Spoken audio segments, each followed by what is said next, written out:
In our modern moment, we need to listen over and over again to one of the fundamental truths that is laid out in today's readings, especially the second reading.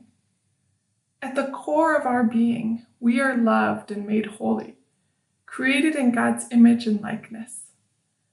Our most natural orientation is towards goodness, a goodness that produces abundant fruit, as the first readings reference in relation to the temple of God. I was reflecting on these readings a few weeks ago, when in a single day, I went to a funeral and a first birthday party within the span of a few hours. The first birthday party, in addition to being celebratory and beautiful and full of people, was especially tender because the little boy's family is far from where they consider home. His parents and siblings had fled up to Nogales, Mexico, when he was still in his mother's womb, hoping they might be able to raise him in a place safer than their hometown. Nogales is the only hometown that he has ever known. And the community that he has known for his whole year of life was gathered there for his birthday. Many of the party attendees had their own stories that they could share, of fleeing violence or of experiencing deportation. All those different experiences that brought them to being in Nogales, Mexico.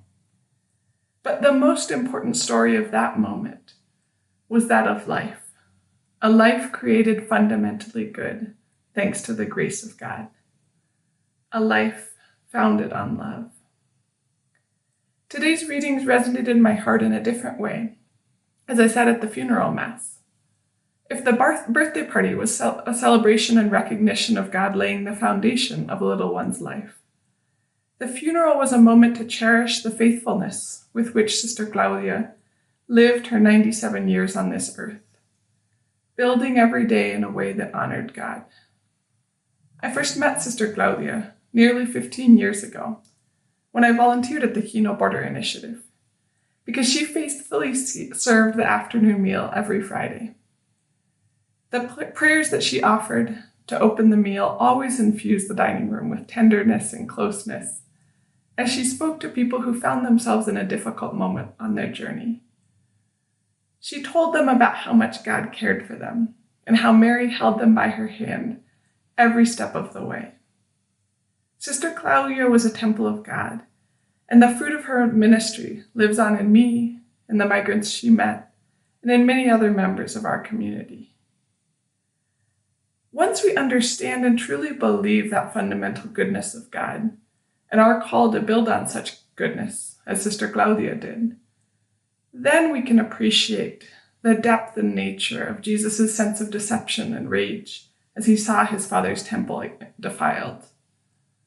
It's not an anger that comes from a place of hatred or even despair that many people in our current time have fallen into. It's an anger propelled by a vision of original goodness, a conviction that it shouldn't be this way, and that it doesn't have to be this way. We can choose the way of Sister Claudia. That little 1-year-old can grow up to be a man of faith and love. And to do so, we must make the personal daily choices that bring us along that journey. But we also must do the communal work of building on God's foundation and clearing out the evil that defiles it.